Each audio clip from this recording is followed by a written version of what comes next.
मैना और हिमालय की बातचीत। पार्वती तथा हिमवान के स्वप्न तथा भगवान शिव से मंगल ग्रह की उत्पत्ति का प्रसंग।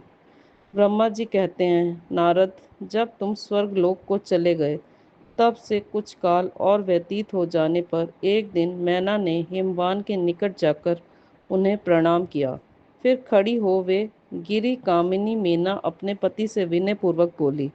मैना ने कहा, प्राणनाथ, उस दिन नारद मुनि ने जो बात कही थी उसको स्त्री स्वभाव के कारण मैंने अच्छी तरह नहीं समझा। मेरी तो यह प्रार्थना है कि आप कन्या का विवाह किसी सुंदर वर के साथ कर दीजिए। वह विवाह सर्वथा अपूर्व सुख देने वाला होगा। गिरिजा का वर शुभ लक्षणों से संपन्न और कुलीन होना चाहिए। मेरी बेटी मुझे प्राणों से भी अधिक प्रिय है। वह उत्तम वर पाकर जिस प्रकार भी प्रसन्न और सुखी हो सके वैसा कीजिए। आपको मेरा नमस्कार है। ऐसा कहकर मैना अपने पति के चरणों पर गिर पड़ी। उस समय उनके मुख पर आंसुओं की धारा बह रही थी।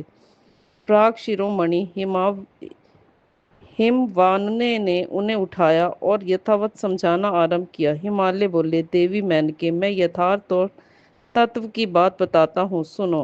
भ्रम छोड़ो।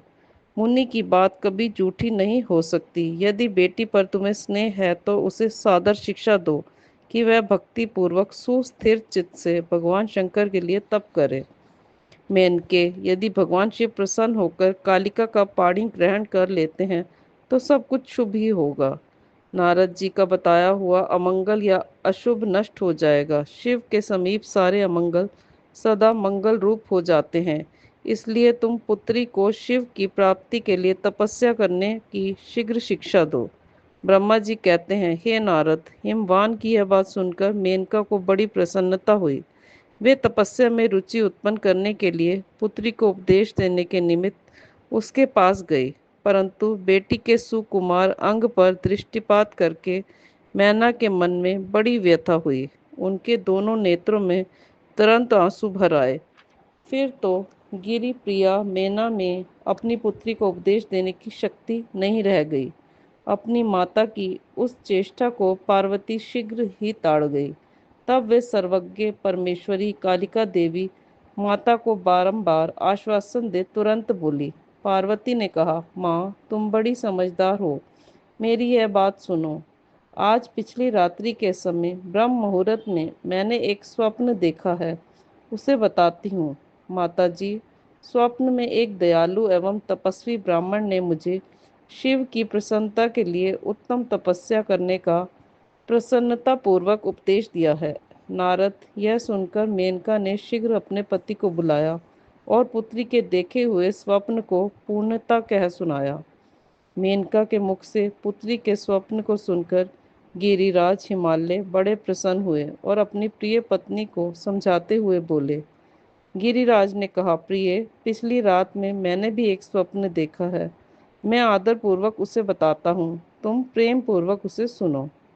एक बड़े उत्तम तपस्वी थे।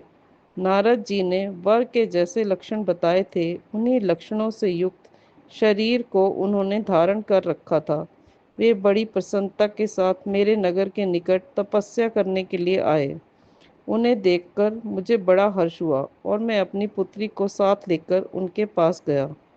उस समय मुझे ज्ञात हुआ कि नारद जी के बताए हुए वर भगवान शंभु ये ही हैं। तब मैंने उन तपस्वी की सेवा के लिए अपनी पुत्री को उपदेश देकर उनसे भी प्रार्थना की कि वे इसकी सेवा स्वीकार करें। परंतु उस समय उन्होंने मेरी बात नहीं मानी। इतने में ही वहाँ सांख्य और वेदांत के अनुसार बहुत बड़ा विवाद छिड़ गया। तदंतर उनकी आज्ञा से मेरी बेटी वहीं रह गई और अपने हृदय में उन्हीं की कामना रखकर भक्ति पूर्वक उनकी सेवा करने लगी। सुमुखी, यही मेरी देखा हुआ स्वप्न है जिसे मैंने तुम्हें बता दिया है। अतः प्रिय, मैंने कुछ काल तक इस स्वप्न के फल की परीक्षा या प्रतीक्षा करनी चाहिए। इस समय यही उचित जान पड़ता है। तुम निश्चित समझो, यही मेरा विचार है। ब्रह्मा जी कहते हैं, मुनीश्वर नारद, ऐसा कहकर गिरिराज हिमवान और मेनका शुद्ध हृदय से उस स्वप्न के फल की परीक्षा एवं प्रतीक्षा करने लगे। देवर्षि शिव भक्त शिरोमणि भगवान शंकर यश परम पावन मंगलकारी भक्तिवर्धक और उत्तम है। तुम इसे आदर पूर्वक सुनो। दक्ष यज्ञ से अपने निवास स्थान कैलाश पर्वत पर आकर भगवान शंभु प्रिया विरह से कातर हो गए और प्राणों से भी अधिक प्यारी सती देवी का हृदय से चिंतन करने लगे। अपने पार्षदों को बुलाकर सती के लिए शोक करते हुए उनके प्रेम वर्धक गुणों का अत्यंत प्रीतिपूर्वक वर्णन करने लगे। यह सब उन्होंने सांसारिक गतिकों को दिखाने के लिए किया।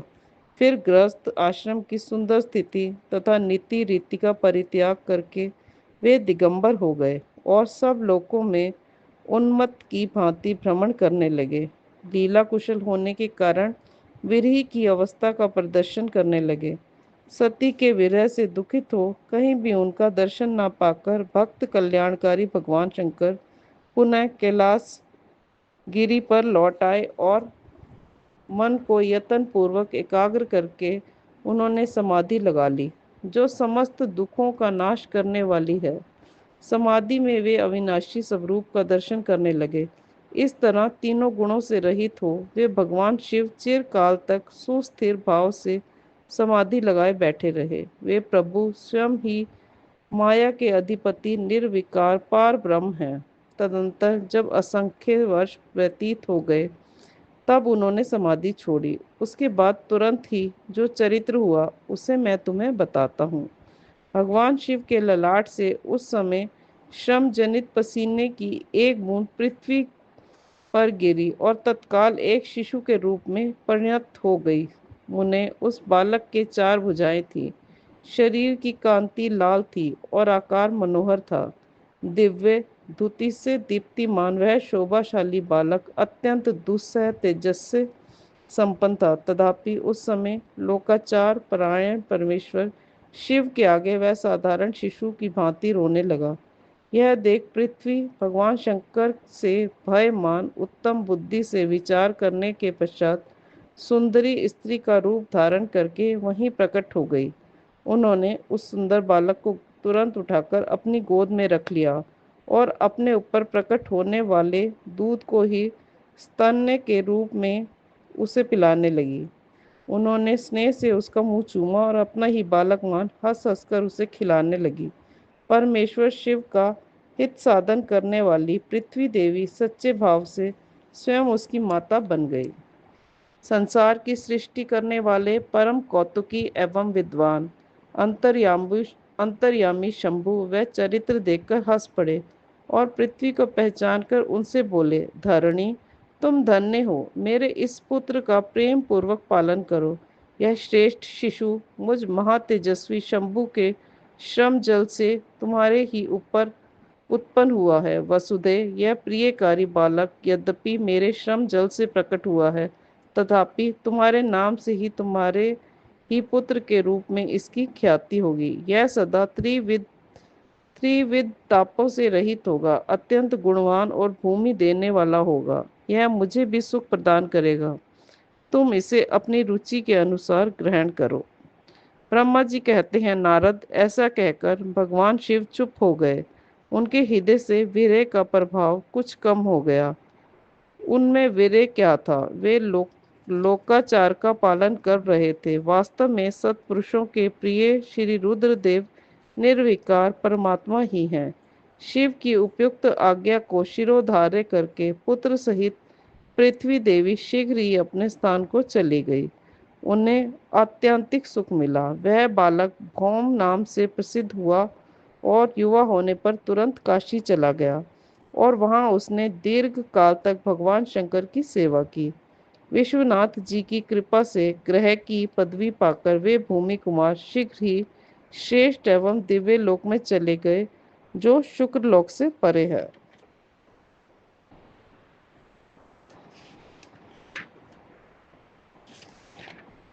भगवान शिव का गंगावतरण तीर्थ में तपस्या के लिए आना, हिमवान द्वारा उनका स्वागत, पूजन और स्तवन तथा भगवान शिव की आज्ञा के अनुसार उनका उस स्थान पर दूसरों को ना जाने देने की व्यवस्था करना।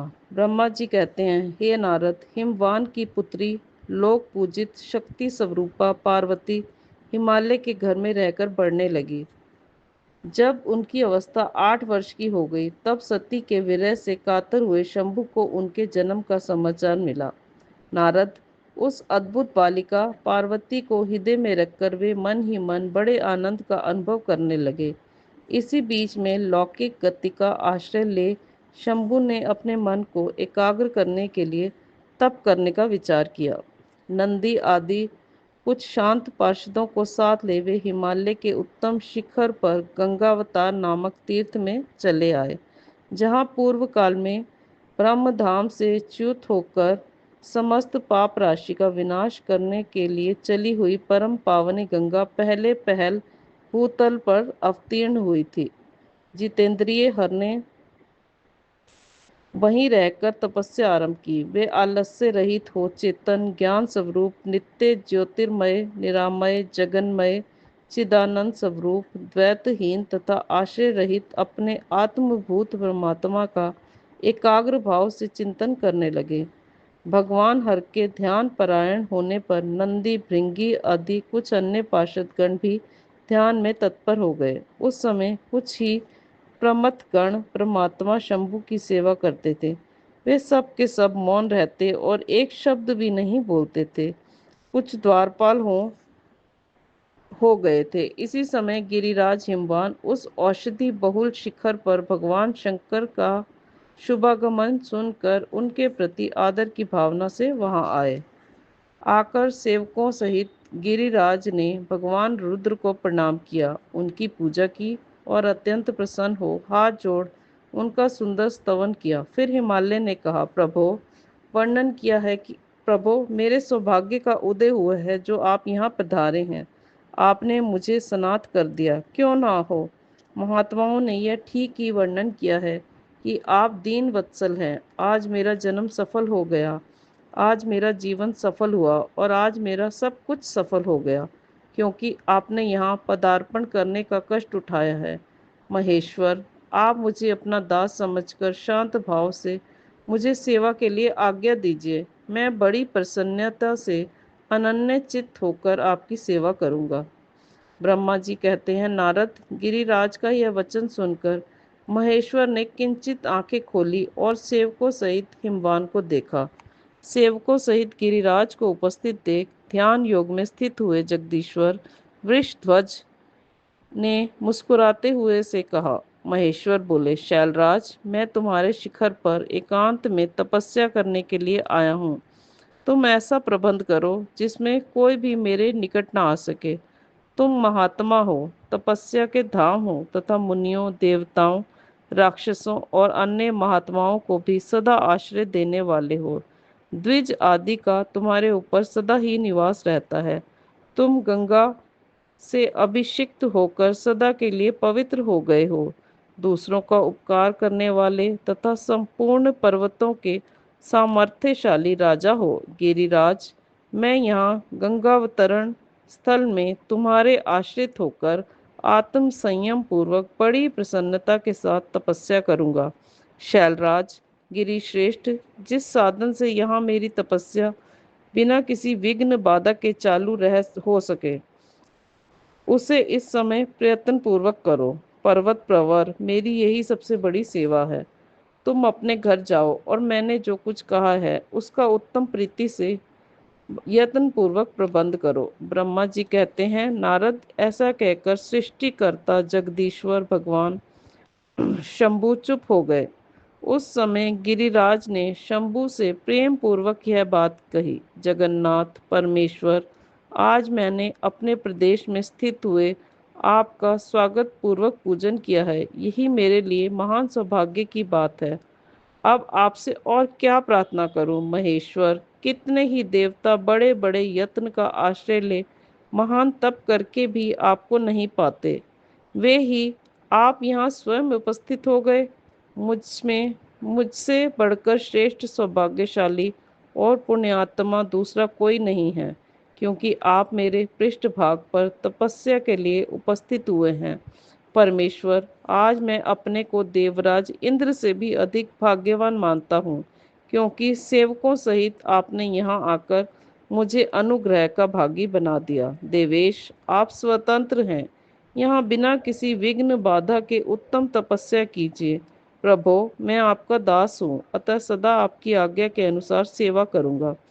ब्रह्मा जी कहते हैं, नारद, ऐसा कहकर गिरिराज हिमालय तुरंत अपने घर को लौट आए। उन्होंने अपनी प्रिया मेनका को बड़े आदर से वह सारा वृतांत कह सुनाया।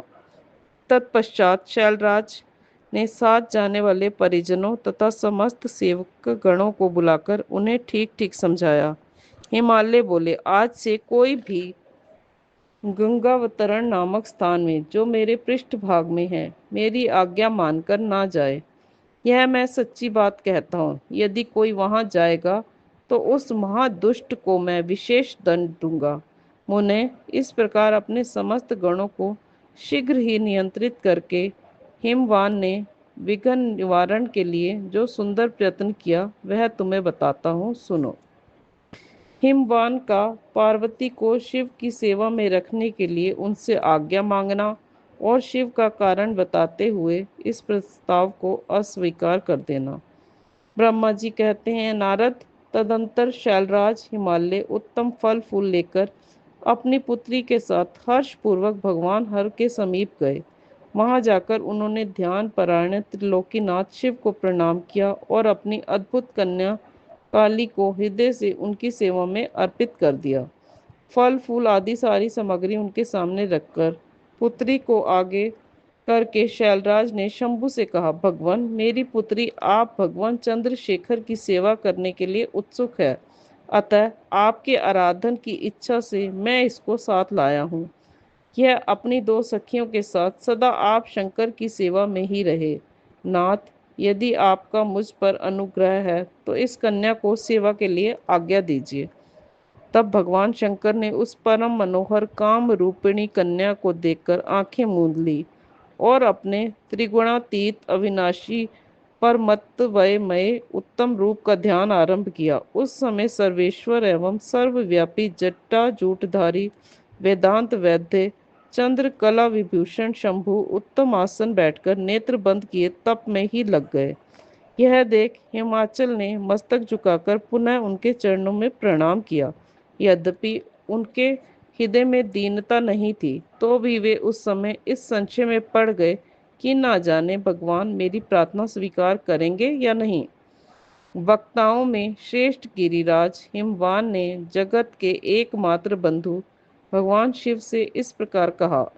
हिमालय बोले, देव देव महादेव करुणा कर शंकर विभो, मैं आपकी शरण में आया हूँ। आंखें खोलकर मेरी ओर देखिए। शिव सर्वे महेशान जगत को आनंद प्रदान करने वाले प्रभो महादेव, आप संपूर्ण आपत्तियों का निवारण करने वाले हैं। मैं आपको प्रणाम करता हूँ। स्वामिन प्रभो, मैं अपनी इस पुत्री के साथ प्रतिदिन आपके दर्शन के लिए आऊँगा, इसके लिए आदेश दीजिए। उनकी यह बात सुनकर देव देव महेश्वर ने आंखें खोलकर ध्यान छोड़ दिया और कुछ सोच विचार कर कहा। महेश्वर बोले, गिरिराज, तुम अपनी इस कुमारी कन्या को घर में रखकर ही नित्य मेरे दर्शन को आ सकते हो, अन्यथा मेरा दर्शन नहीं हो सकता। महेश्वर की ऐसी बात सुनकर शिवा के पिता हिमवान मस्तक झुकाकर उन भगवान शिव से बोले, प्रभु, यह तो बताइए, किस कारण से मैं इस कन्या के साथ आपके दर्शन के लिए नहीं आ सकता? क्या यह आपकी सेवा के योग्य नहीं है? फिर इसे नहीं लाने का क्या कारण है? मेरी यह समझ में नहीं आता। यह सुनकर भगवान वृषभ ध्वज शंभु हंसने लगे और विशेषतः दृष्ट योगियों को लोकाचार का दर्शन कराते हुए वे हिमालय से बोले, शैलराज, यह कुमारी सुंदर कटी प्रदेश से सुशोभित तनवंगी चंद्रमुखी और शुभ लक्षणों से संपन्न है, इसलिए इसे मेरे समीप तुम्हें नहीं लाना चाहिए। इसके लिए मैं तुम्हें बारंबार रोकता हूँ। वेद के पारंगत विद्वानों ने नारी को माया रूपिणी कहा है। विशेषता युवती स्त्री तो तपस्वी जनों के तप में विघ्न डालने वाली ही होती है। गिरिश्रेष्ठ, मैं तपस्वी योगी और सदा माया से निर्लिप्त रहने वाला हूँ। मुझे युवती स्त्री से क्या प्रयोजन है? तपस्वियों के श्रेष्ठ आश्रय हिमालय, इसलिए फिर तुम्हें ऐसी बात नहीं कहनी चाहिए, क्योंकि तुम वेदों वेदोक्त धर्म में प्रवीण, ज्ञानियों में श्रेष्ठ और विद्वान हो। अचलराज, स्त्री के संग में मन में शीघ्र ही विषय वासना उत्पन्न हो जाती है। उससे वैराग्य नष्ट होता है, और वैराग्य न होने से पुरुष उत्तम तपस्या से भ्रष्ट हो जाता है। इसलिए शैल तपस्वी को स्त्रियों का संग नहीं करना चाहिए, क्योंकि स्त्री महाविषय वासना की जड़ एवं ज्ञान वैराग्य का विनाश करने वाली होती है। ब्रह्मा जी कहते हैं, नारद, इस तरह की बहुत सी बातें कहकर महायोगी शिरोमणि भगवान महेश्वर चुप हो गए। देवर्ष शंभु का यह निरामय, निस्पृह और निष्ठुर वचन सुनकर काली के पिता हिमवान चकित, कुछ कुछ व्याकुल और चुप हो गए। तपस्वी शिव की कही हुई बात सुनकर और गिरिराज हिमवान को चकित हुआ जानकर भवानी पार्वती उस समय शिव को प्रणाम करके विशद वचन बोली। जय शिव शंकर।